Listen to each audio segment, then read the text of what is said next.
Cheers! What's up, travelers? It's Eliz from Means to Travel, and I'm here today with my best friend Rachel, who is a flight attendant for a US-based carrier here.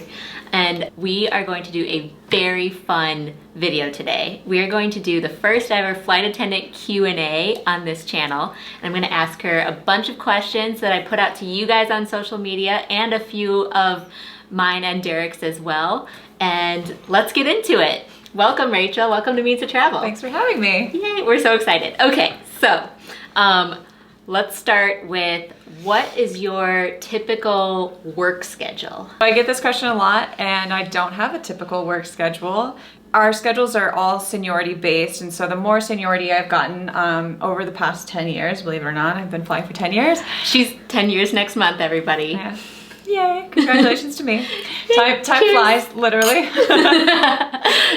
Good one. So yeah, I don't have a typical schedule, but I do have, like, my schedule comes out in monthly chunks, and I know it a few weeks ahead of time, and I get to preference what I'd like to fly.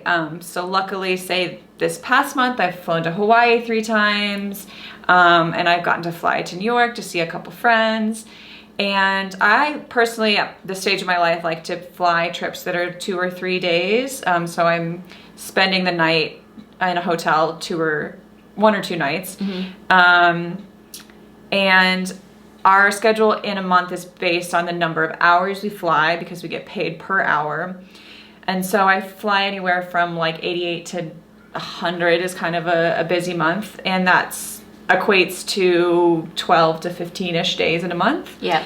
I personally don't like to fly on the weekends because I have what I like to call normal friends that work 9 to 5, and then I like to have a more normal social schedule on the weekends. So some weeks I'll fly 6 days in a week, some it's just 3 days. Or I can fly a bunch part of the month and have 2 weeks off to go travel. Say at the beginning of last year, I went to Southeast Asia for 3 weeks. I can just finagle my schedule to be off and then travel on my own. So that's very, very cool. Yeah, and so basically what you're trying to say is everything's different, right? Yeah. And that's kind of the theme that I feel like we're going to get from Rachel a little bit throughout some of these questions. Because every flight is different, right? Yeah. But we've gotten a lot from the Means to Travel community, and I just want to dive in. So what is the longest flight that you have ever worked?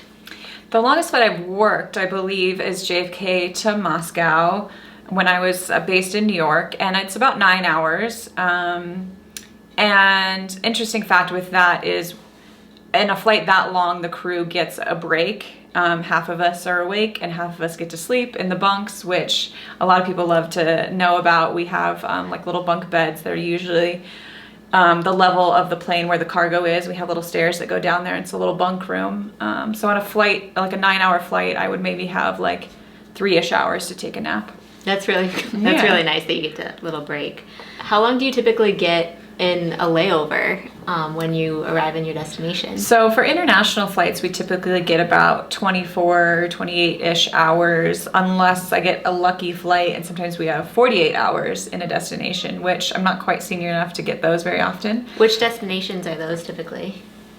Anywhere can get those. It depends on the flight schedule. Okay. So if a plane is not flying every day in and out, the plane will stay longer, and therefore the trip will be longer for the flight attendants. The layover will be. A lot of times that happens beginning and end of the month, or we don't fly to every destination year round. So when it starts back up seasonally, sometimes it changes a little bit. So okay, cool. But for 24 hours internationally is typical. Domestically, it's anywhere from like 12 to 18-ish, sometimes 30, 32, depends, but. Awesome. I want to ask a follow-up question to what you were saying before too about the bunks. Do you feel like they're easy to sleep in? Like, can you go to sleep pretty well? Yeah, mostly because I'm working overnight. So say in New York, when I was flying quite a bit international, we leave at 9, 10 at night. So I'm working through the night. So yeah, I'm tired. I've worked, it's the middle of the night, I'm missing a night of sleep. So yeah, I can easily fall asleep for 2 or 3 hours, especially because those are always at the back of the plane, and when we have any kind of turbulence, it like rocks you to sleep. It's really nice. It's like a little lullaby. Yes, exactly. So yes, I can sleep. I'm usually tired. Not every flight attendant can easily sleep, but I'm a pretty good napper. So yeah. So I got this question from one of the followers of Means to Travel, and it's, how do you cope with jet lag? I bet you have so many good tips. Sort of. So with the question about the length of my layover, I'm not often in places long enough for it to really affect me too much, especially because I've worked there, say internationally, East Coast to Europe. I'm exhausted when I get in. I take a nap from like, say 10 a.m. to 1 p.m. and then I get up and I see the city, and then I go back to bed at 9 or 10 at night, and then I wake up the next morning and go to work. And so, and your Europe layovers are typically like 24 hours. Mm-hmm. So I don't really, I'm always sleeping at weird times, and I'm not there long enough to really adjust so much that like days and days later, like you are on vacation, it's right. different. I bring my own food. I try to eat nutritiously. I have a travel yoga mat, so I do yoga or take walks places, keep myself, for the most part, like keep healthy activities. Yeah. Keep a rhythm. Yeah. So that's cool. I love your travel yoga mat, by the way. It's really nice. Yeah. It's Lululemon, but you can find a knockoff on Amazon. We're gonna put a link to that Amazon one below for anybody who's interested like me. I'm gonna have Rachel send it to me. Okay, so what is the grossest thing that you witnessed somebody do on a flight? So I don't think I want to get into too many details. I'm sure there's a couple choices. So like I said, I've been flying for 10 years. I don't have anything that super stands out in my head, but the gross thing is that we have public bathrooms on the plane, and my workspace and eating space is very close to them, so you can only imagine. I mean, your seat, like essentially on the flight, is right next to the bathrooms, exactly. For the most part. Yeah. Oh, sorry. I'm sure that one's pretty brutal sometimes. Yeah. So what is something that you or other flight attendants wish that passengers would stop doing? People were very curious, by the way. Shout out to Means to Travel followers. They're very curious about like, what are the passenger faux pas? Yeah. And I love that about you guys. You're like, how do I make myself better? Yeah. So a lot of people go to the bathroom without their shoes on. So that's kind of gross. It doesn't really affect me. Like, don't do that for yourself because it's a public restroom. But I don't really have things that I wish passengers would stop doing, but maybe something that I would like you guys to know is that during boarding of a flight, A, I'm not getting paid, and B, we're under a time crunch to get the plane out on time, and usually it's about 30 minutes, and maybe there's like 150 of you, and people are not very cognizant of that they're not the only one boarding, and they're not, so they kind of taking their sweet time. Yeah, is what she's trying to say. Yeah, they take their time. And they take their time to get their stuff out of the bin, and they're like, oh, I forgot my charger. Oh, I forgot my book. Oh, I'd like to get my sweater. And they're like getting in and out and getting in the way and just stopping traffic. I'd say get your book out of your bag and have it in your hand. Yeah, there's ways to make your carry-on item that you have, like everything that you might need on the flight, have it in the front pocket, or the one that goes at your feet. I always have anything that I want to access on the flight at my feet. And so just be a little quicker and more efficient. So let's have Rachel elaborate really quickly on she doesn't get paid during the boarding process, because I know that that's something that people ask you all the time. Yeah, so we get paid per diem, an hourly rate when I'm gone from my base. So say in 3 days time, I think I'm gone about 50-ish hours sometimes. But my hourly rate, I get paid by the hour, is only when we're on the plane, the door is shut, and we're pushed back from the gate until we get then back to the next gate, the destination. Okay. So maybe in 3 days time, I only am getting paid for 16, 18 hours. Wow. Yeah. For 3 days, like nonstop working. Yeah. That's crazy. So next question is, do you end up saying the same thing like on the intercom and all the flight announcements on each flight, and it gets kind of repetitive and boring. It is repetitive. It's not necessarily boring. I'm not always the one making the announcements. That's true. So that is the flight leader's job, and sometimes I'm not the flight leader. We only have one plane nowadays that doesn't have the TV screens. So for the safety demonstration, normally it's just the video that's playing. Back in the day, for sometimes 4 times a day, yeah, I'd have to be the one in the back of the plane making the announcement, and I'd have it memorized, and it's pretty lengthy. But it was actually kind of like a fun challenge to have it memorized, and it's repetitive, but it's not necessarily boring. Yeah. So an interesting story about that actually is our announcements are written for us, and they're written and we can read off of them. Some people have them memorized, some people kind of riff off that, have their own a little bit, and they're changed every once in a while, keep it fresh. But you legally have to say a lot of those things and everything. Sure. Yeah, there's things we have to cover, of course. Oh, the safety demonstration, that's not what I'm talking about. I'm talking about like the intro, like welcome to the plane and blah, blah, blah, while you're boarding. But a few years back, we had them changed, and us flight attendants thought these are kind of hokey and they're really long and we don't love them. And so we kind of take it as a suggestion.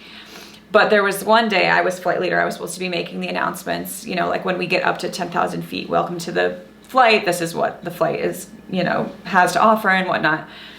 And I decided I would make the correct full announcement because there was a manager of the flight attendants on the plane. So I thought, well, you know, maybe good practice to do what I'm supposed to do fully. And so in college, in my undergrad studies, one of my majors was called communication and culture, and I studied a lot of rhetoric. So I like to fancy myself that I know how to correctly emphasize and pause and all that. That's why you're nailing this interview. Thank you. So instead of kind of droning the message on, and it was pretty lengthy at the time, I decided to, you know, make it sound like entertaining, or people would actually listen to it. And so I'm sitting in my jump seat in the front of first class, and in one Delta is a celebrity. Yes, she uses those like those words to describe the seats all the time. By the way. That is 100% totally happens whenever I'm talking to her about so different it's like passengers. one Alpha, one Bravo, one Charlie. Yeah. So he was in 1D, and I finished the announcement, hang up the phone, look up, he's in my eyesight, on my eye line, and he gives me a thumbs up. So that was pretty entertaining. I was kind of proud of myself. Like, Hollywood approves. I didn't get a call for anything, but he forgot to ask for your number. Yeah, exactly. That's the facts. All right. Next question, still kind of in the realm of, you know, interacting with passengers on the flight and stuff. So a lot of folks who are in the travel community have heard that flight attendants hate when people order Diet Coke. Is that true? Is it something that people shouldn't do? I see this on the internet a lot. It is a little annoying because it takes longer to pour because it's the fizziest of all the drinks. But over the years, I've prided myself on coming up with solutions to help with the timing of that and to get that. So I will usually pop the cans a couple before I leave my galley, so that a little bit of the, you know, air is out of them by the time I pour them, or I'll pour 2 at a time and have one in wait for the next person that will eventually order one. So it's not that annoying. You don't feel bad if you order one. You prepare in advance. Yes. I mean, you're a pro. You know what's gonna happen. People are gonna order the Diet Cokes, and you know what to do to make that happen. Yeah. So don't feel bad if you want a Diet Coke. I always feel bad about the internet also tells me not to order coffee or tea. But I do anyway, and I know it's supposed to be kind of yucky, but yeah, it's supposed to be cleaned out. So if you want it and you can't taste that it's bad, it's not really going to harm you. Yeah. If you don't think it tastes worse, go for it. Derek said mix Baileys in your the coffee. peanut gallery in the background wants us to mix Baileys in our coffee in order to get rid of any. But we do have any Starbucks now on my airline, so people are pretty happy about that. Oh, nice. Yeah. How long have you had that? 5 years or so. Okay, yeah, because and there's like, it's on a little cup, right? Mhm, okay. mhm. Yeah, I always really like flying her airline for that reason. All right, so next kind of topics have to do a little bit more with like your flying experience. So first and foremost, burning question from everyone is, do you get to fly for free? Yes. Domestically, I fly for free on my airline. I can also fly for free on other airlines, domestic carrier, US-based carriers. That's a little more difficult because I come behind the employees that work for that airline. But with my airline, yes, I fly for free. Domestically, internationally, I just have to pay taxes for the airport. So the Queen's tax in England is the most expensive place to fly in and out of. But I love it. Yeah. So yeah, I can fly. I dated someone in Japan and I was living in New York, and it would cost me about the same in a taxi from my house to JFK as first class from JFK to Japan. So I get really lucky. But it's not guaranteed. It's space available. So if paying passengers have filled all the seats, then us non-paying passengers don't get on. Which has happened to both of us, because I've benefited from flying standby through her airline before too. And yeah, I mean, it's a risk, but I mean, such a reward to have such discounts. Yeah. Are there any other perks, like the free flights or anything like that, that you wanted to talk about? My schedule is pretty amazing. Working about half the month and having it be super flexible, getting weeks off at a time if I want, just by asking off and maybe moving trips around, because flight attendants, we can say, do you want to work my trip to wherever? And, you know, so we can kind of help each other out and move things around. So yeah, the flexibility of the schedule is amazing. Cool. And what about, do you have like a most embarrassing moment when you've been a flight attendant? So this one was an interesting question, by the way, from one of the viewers. Yeah, it's, I normally answer this when people ask, like, what's the craziest thing that's happened on your flight? And I realized in telling it that it's actually kind of embarrassing for me as well. So this particular flight was out of LaGuardia.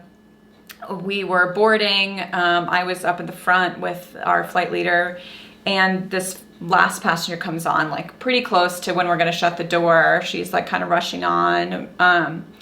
And she shows us her boarding pass and she says, "Where's 1A?" And which is kind of interesting because it's a pretty easy seat to find. Yeah, it's the first seat on the plane.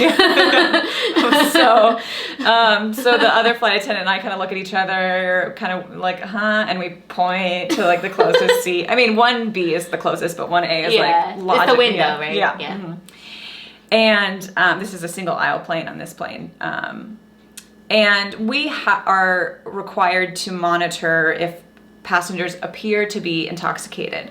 So when someone comes on and asks a funky question, we always in the back of our heads are like, you know, like, what's this to person? this? Yeah. Yeah, okay, here. Yeah. And so we take note of that first. And then she goes to the passenger sitting into Charlie. And he's sitting there quietly with his eyes closed. So to be clear, that would be across the aisle and one behind, correct? Yes. Okay. So he's sitting, eyes closed, just relaxing. And she comes up and kind of gives him a little smack on the face to wake him up. What?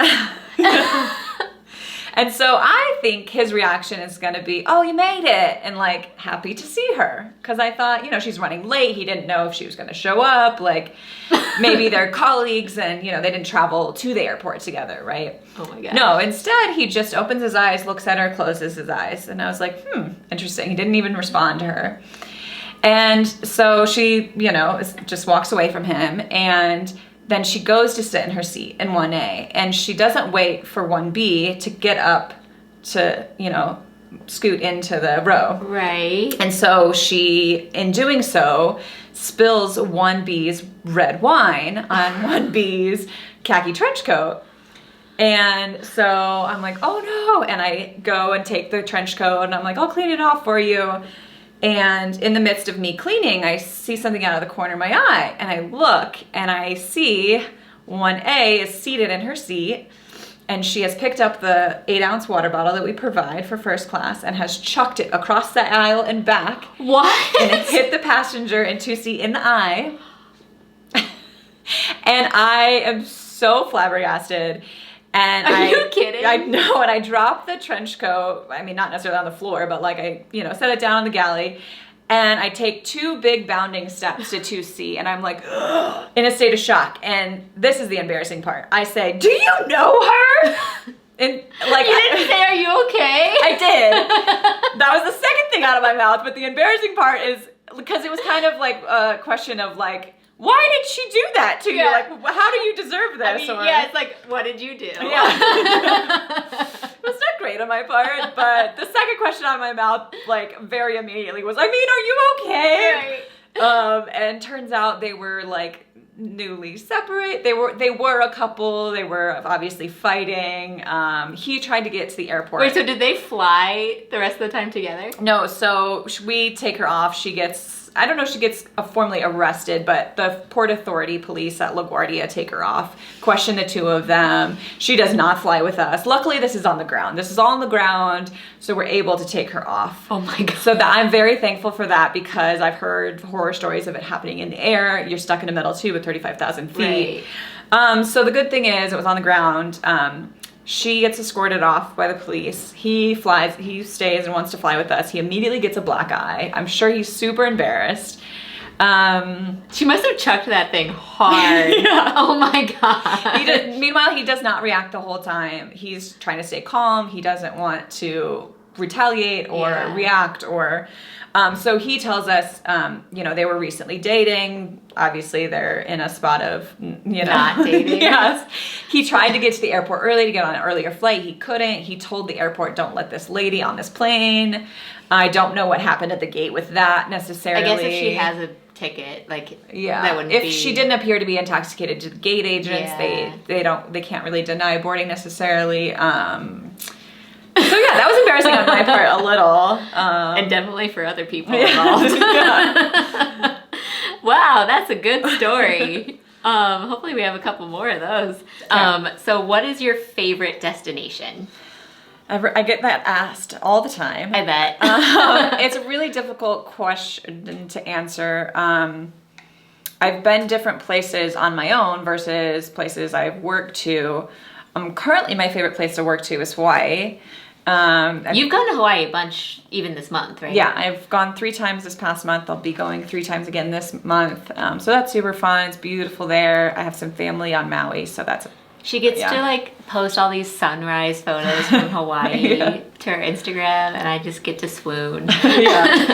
So second part to that is I like to fly places that I have friends or family because then it doesn't really feel like work, and I'm going to visit people for free, and it like is super fun during the month. And then I have friends in Chicago and LA and New York and major cities in the US.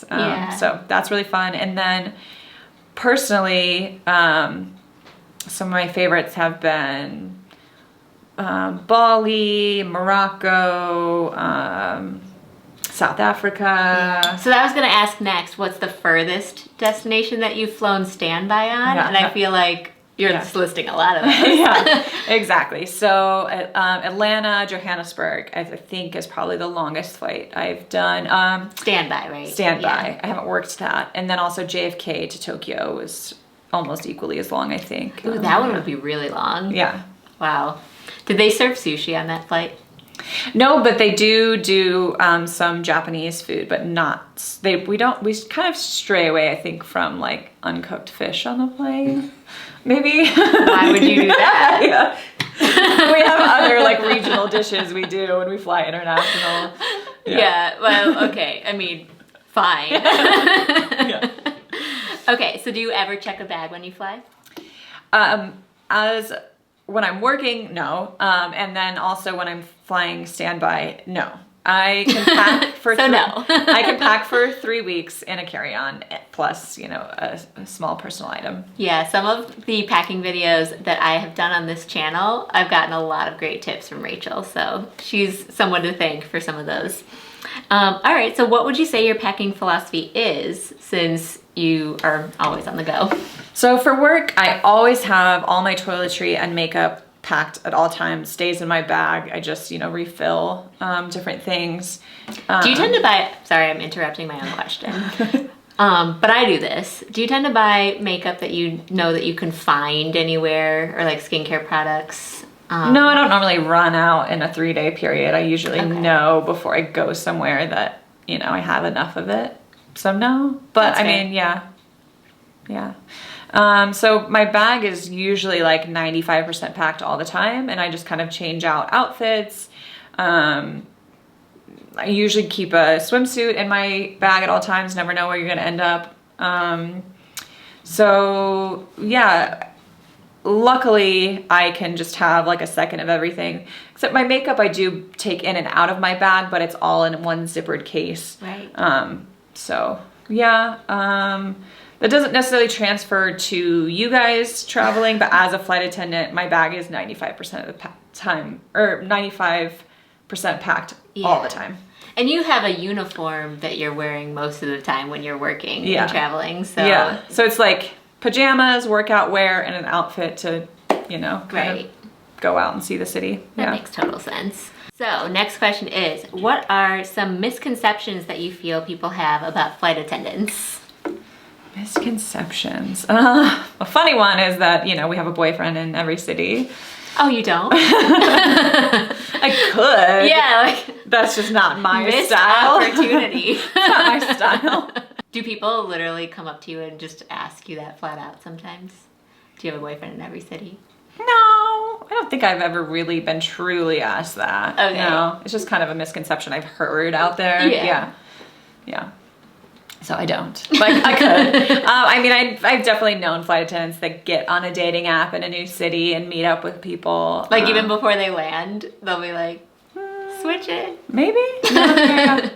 I definitely was on a flight one time where the person sitting next to me, I could see him switching the city before we landed. Oh, I have seen men switch their ring on their hand when they land somewhere new. Oh. Yeah, that's not great. Not a flight attendant, I mean like a passenger. Don't do that, guys. Yeah. Stay faithful. I don't like that story. Okay. Have you ever dated a crew member? Yes, I have. I did know the answer to this, by the way. Before. Since we're best friends. Yeah. I've dated a couple flight attendants briefly, but I also dated a pilot for a little over a year, which was super fun. Yeah. Our birthdays were 3 days apart, so we would travel for our birthdays every year to somewhere for a few weeks. Like Hong Kong and Bali was our first one, and Morocco was our second one together. We would fly basically somewhere new every month for like a long weekend or whatever. So dating crew can be... Sounds easy. Yeah, like you guys just kind of like your lifestyles mesh together well. Yes. Have you ever been hit on by a passenger? Yes. A few times over the years. I kind of liken it to guys kind of say like, don't hit on your bartender, and we're kind of like that. Like they think we get hit on all the time. They don't want to be publicly rejected if we say no. So sometimes they subtly flirt, and if I reciprocate, then we can kind of take it farther. And I've definitely been known to give my phone number out. So.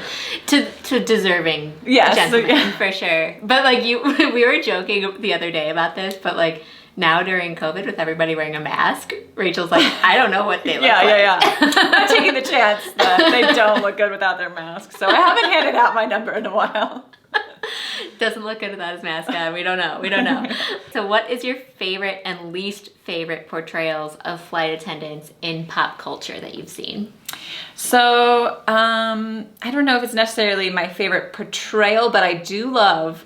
My favorite movie is Bridesmaids. And if you remember the scene on the plane, super fun. Like, how could you know? I can probably quote every line from that whole time on the plane. I do love Kristen Wiig more so than the flight attendants. The flight attendants are kind of, but one of them is named Steve, and she's like, what kind of name is Stove anyway? So that's kind of funny. And and I guess the female flight attendant is like, sir, sit down. Or like, you can't come to first class. So it's entertaining. It's probably just such an exaggeration of what you have to deal with that you're like, I understand this. Yeah.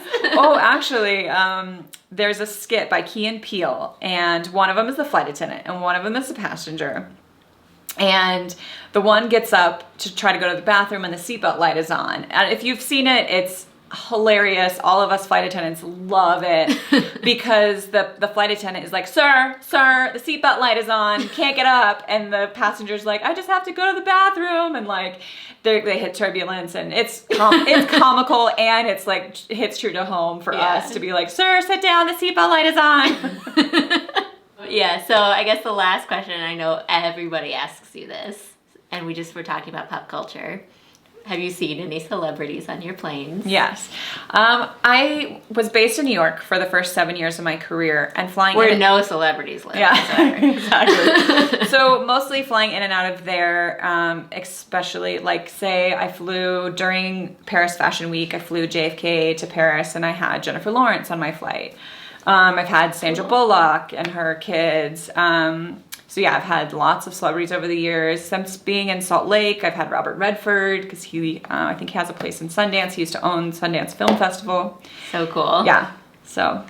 That's awesome. Well, I know that you've seen like so many celebrities, and I'm sure they don't all come to mind, but one time you told me that you sat next to Jonah Hill and you were non-revving, right? Yeah, so there was a flight, I was flying JFK to LA, and I was sitting next to, right across the aisle from Jonah Hill, and he was kind of entertaining, and at the time his movie War Dogs was playing on the plane, and I thought it would be funny to watch it. I did not get the courage to watch it while seated next to him, but would have been fun. I wish you would have been like watching it and then just been like yeah.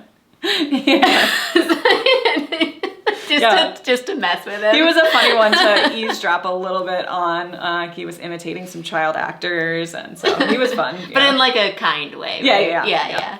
Anyway, so those are all the questions. Thank you so much, Rachel, for answering everybody's burning questions. Thanks for asking me questions. Feel free to send her more. We could do this again. Yeah, if you guys have more questions, because there's just so many interesting things to ask flight attendants about, definitely put them in the comments down below, and maybe we'll make this into a series. If you want this to be a series, press that like button below too, the thumbs up. So that way we know that Rachel is just the best gem of this channel. And also too, if you haven't already, press the red subscribe button below, and that way you'll see all of the rest of the travel videos on this channel to come. Thanks everybody for watching. Cheers. Happy travels. Bye. Hey travelers, don't forget to subscribe, and let's hang out more. Here are some links to other helpful travel videos on my channel, and press that notification bell so you don't miss any new and awesome travel videos to come.